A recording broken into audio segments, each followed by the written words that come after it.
You turn on the news, and what do you see? Smoke rising from cities that once bustled with life.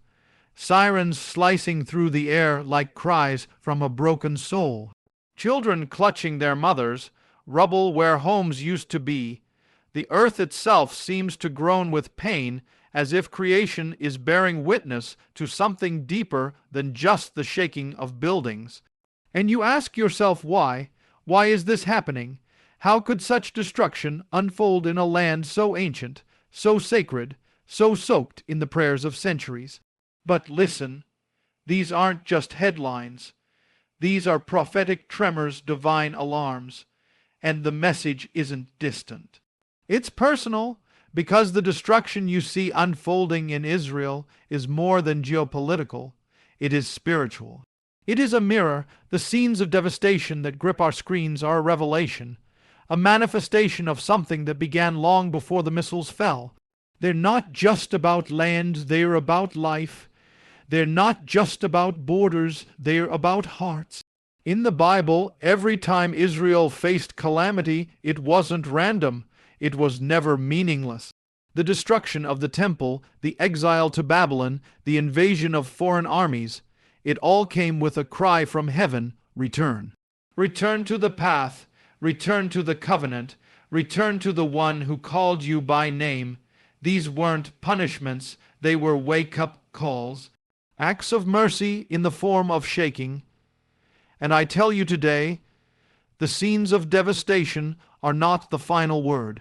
They're not the end. They're the beginning of a confrontation, a divine confrontation between light and darkness, between what is and what must be. They reveal something critical. The systems we've trusted, political systems, military might, even cultural values, have failed to hold.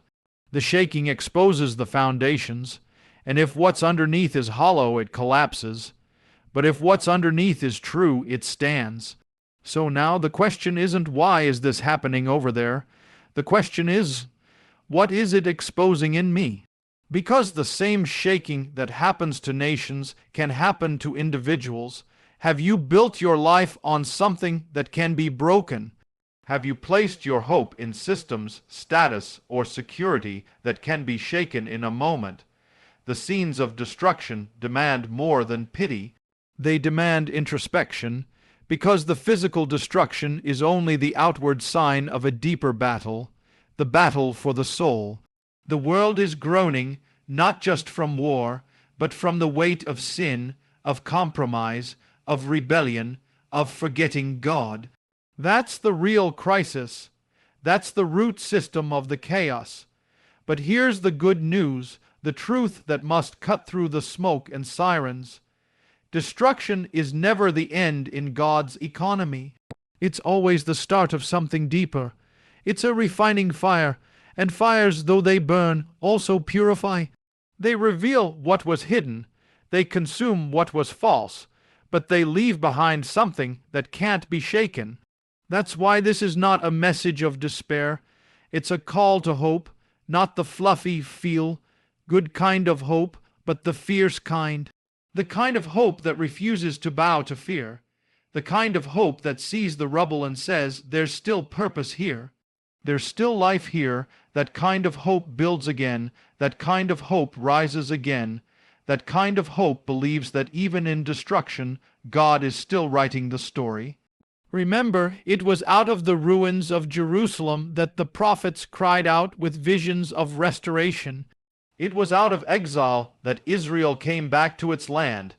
It was from the ashes of destruction that redemption began to bloom. And so it is now. God doesn't abandon what He allows to be shaken. He rebuilds it stronger, purer, eternal. But we must listen. We must not waste the shaking, because if we see the images, feel the emotion, and then move on unchanged, we miss the point entirely. Every trembling of the ground is an invitation. Every crack in the wall is a voice. Every piece of shattered stone is a message. Return, return, return. Don't just weep for Israel, intercede. Don't just mourn the ruins, ask what needs to be rebuilt in you. Don't just shake your head, bend your knees, because revival never starts with the system. It starts with the soul. And from the soul, it spreads to the city, to the nation, to the world. This is not the end, it's the beginning. And now we turn from what our eyes see to what our hearts carry. Because even in the face of buildings collapsing and sirens wailing, there is a deeper destruction one that doesn't get broadcast on the evening news. It's not made of smoke and steel. It's made of thoughts, of wounds, of pain. It's the destruction happening inside us. And if we don't confront it, we will lose a war far more devastating than any fought on land or air. You see, the real battlefield isn't Tel Aviv. It's not Gaza. It's not Jerusalem. The real battlefield is the human heart. That's where the bombs of fear are dropped. That's where the missiles of anxiety strike. That's where the flames of bitterness rage and consume. And the enemy knows it. He knows if he can shake your soul, he doesn't need to touch your city. He knows if he can collapse your faith, your courage, your hope. He's already won ground. Look at the world around you. People are not only running from explosions, they're running from themselves. Addicted, angry, paralyzed by fear, numb, they are prisoners not of war, but of their own minds. And you may look strong on the outside, put together, even faithful. But inside, there's unrest, there's damage, there are ruins no one sees. This is the invisible war. And it is real, but let me tell you something the enemy doesn't want you to know. If your heart is the battlefield, then your healing is the victory. If he cannot take your peace, he cannot take your future. If he cannot poison your spirit, then you are still undefeated. You may walk through fire, but the fire will not define you. You may be surrounded by destruction, but that destruction doesn't have the final word, not unless you let it. The feelings that come in times of shaking, fear, anger, grief, despair, those feelings are real, they're human, but they're not meant to rule you, they're meant to reveal you. They show you where the cracks are. They expose where the foundation needs rebuilding. Don't despise the feeling, use it. Let it turn you back to truth. Let it drive you deeper into the arms of God. Too many people wait for peace to come from the outside. They wait for the fighting to stop, for the headlines to shift, for the world to calm down. But if your peace is tied to external calm, it will never last. The peace that overcomes the world doesn't come from the world. It comes from within, from above, from a place that cannot be touched by falling bombs or rising tensions. And how do you overcome? Not by numbing it, not by pretending it's not there. You overcome by confronting it, with truth, with faith, with the word. You overcome by replacing fear with promises. You overcome by worshiping through the fire. You overcome by standing when everything around you tells you to fall. The most powerful resistance is not military, it's spiritual. It's the person who says, I will not let this fear master me. I will not let this anger turn to hate. I will not let this pain close my heart. I will feel it, I will cry through it, I will walk through it. But I will come out clean, I will come out stronger, I will come out whole. Because this is what makes you dangerous to the enemy. Not that you never fall, but that you rise again. Not that you don't weep, but that you still worship. Not that you don't feel broken, but that you believe God can still build something beautiful out of the ashes. Don't let your emotions become your prison. Let them become your altar. Lay them down, offer them up. And in return, God will give you something far greater. He will give you peace that passes understanding, joy that isn't shaken by sorrow, strength that doesn't come from adrenaline, but from grace. The human heart may be fragile, but in the hands of the Creator, it is unbreakable. And when your heart is healed, restored, and rooted in truth, no storm can uproot you.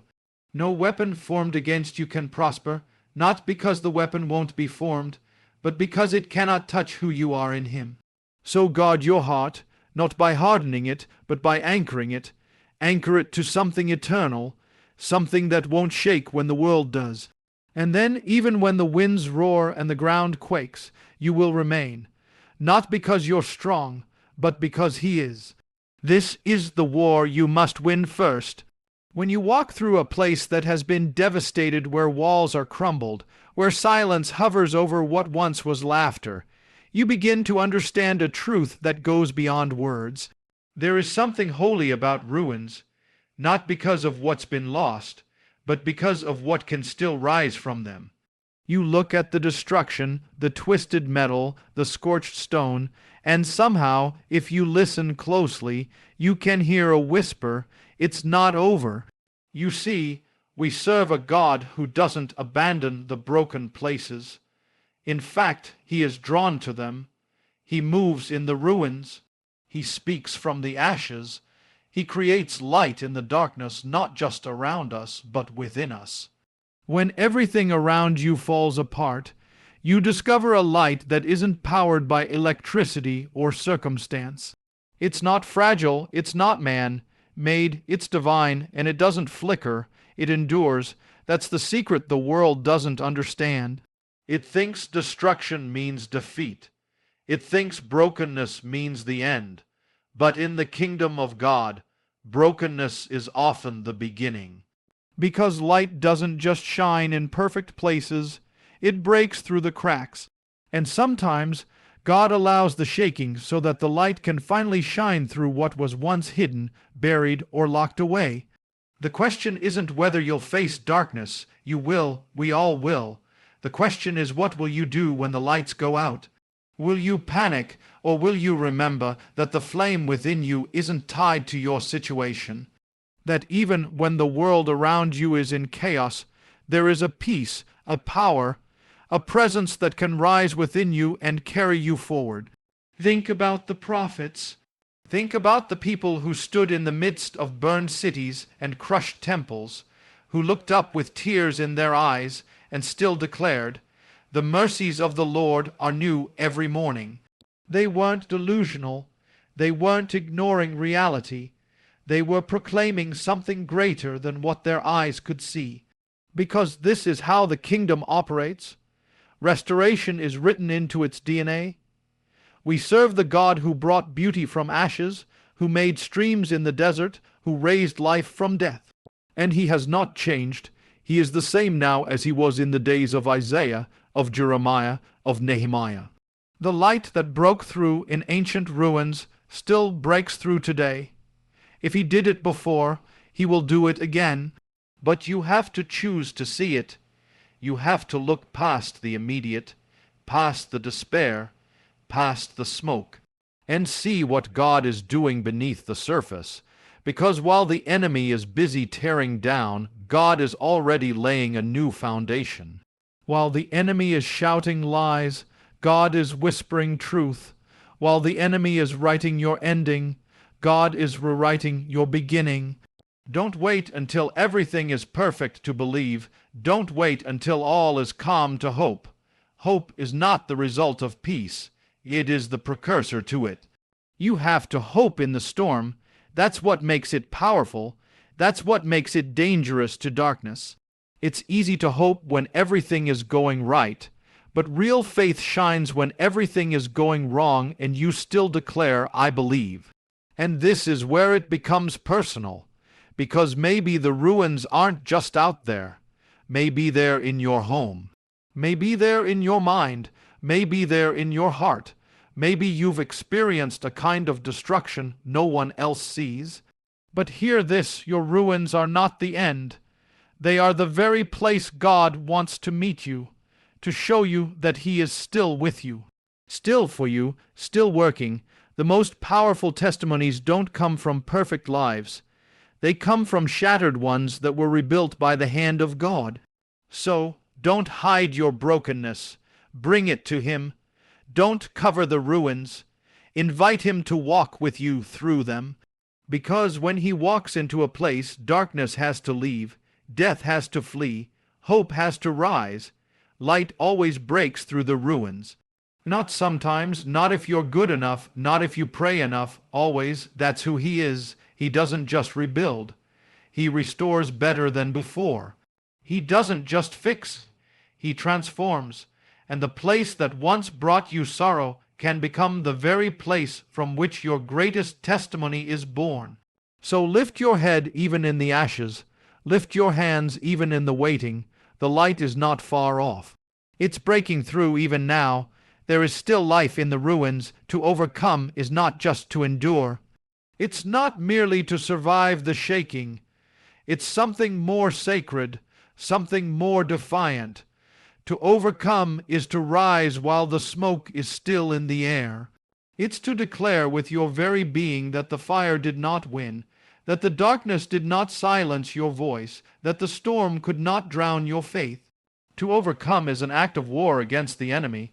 It is spiritual resistance. It is holy rebellion. You see, the enemy is not just after your safety. He's after your spirit. He wants to wear you down, to make you numb, to convince you that your prayers don't matter and your hope is naive. He whispers lies into your exhaustion. He feeds your doubt. He magnifies your fear. And when he can't touch your body, he tries to poison your soul. But when you choose to stand, when you choose to lift your head even with tears in your eyes, you make a declaration louder than any explosion, stronger than any system. You declare, I am still here. I still believe. I still belong to the one who cannot be shaken. And that, right there, is what makes you dangerous. You don't overcome by accident. You overcome by decision. You wake up in the rubble and say, I will not be ruled by despair. I will not give in to bitterness. I will not let fear write my story.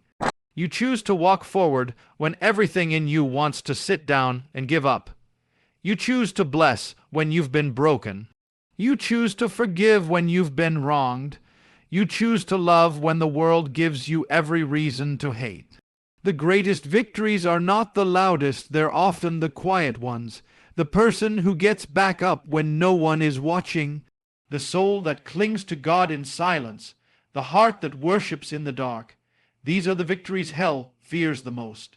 Overcoming isn't the absence of the battle. It's what you do in the midst of it. And every time you resist the urge to curse God, every time you resist the pull of bitterness, every time you choose peace over panic, you are pushing back the darkness. You are taking territory. You are building something eternal. And let me tell you something else, overcoming doesn't always look impressive. Sometimes it looks like tears on a pillow and whispered prayers through clenched teeth. Sometimes it looks like showing up to worship when your heart feels hollow. Sometimes it looks like dragging yourself through another day when your strength is gone. That is not weakness. That is victory in disguise. That is a testimony in the making. We are not called to be untouched by pain. We are called to walk through it with purpose. We are not immune to suffering. We are made to shine through it, because when the people of God rise in the fire, the world sees something it cannot explain. It sees a faith that cannot be manufactured. It sees a joy that doesn't make sense. It sees a peace that confounds the wise. And that is the light that pierces the darkness. So don't wait until you feel strong to rise. Don't wait until you have it all figured out. Strength doesn't come before the battle. It comes in the battle. And the more you walk through, the stronger you become. Not because of who you are, but because of who He is in you. The power to overcome is not born of your will. It's born of your surrender. It's not about trying harder. It's about leaning deeper. And the more you overcome, the more you become a weapon of hope. You become a testimony to others who are walking through their own ruins. You carry light for those still trapped in darkness. You become a living sign that it's possible, that it's worth it, that God is still faithful even when everything falls apart. This is why you must not give up. This is why you must not retreat, because your victory is bigger than you. It echoes into eternity. Every time you overcome, heaven takes note, hell trembles, and the world sees a glimpse of what it means to belong to a kingdom that cannot be shaken. So today, in this moment, whatever battle you're facing, make the decision, I will overcome. I may be scarred, but I will overcome. I may be weary, but I will overcome. I may not see the end yet, but I will overcome.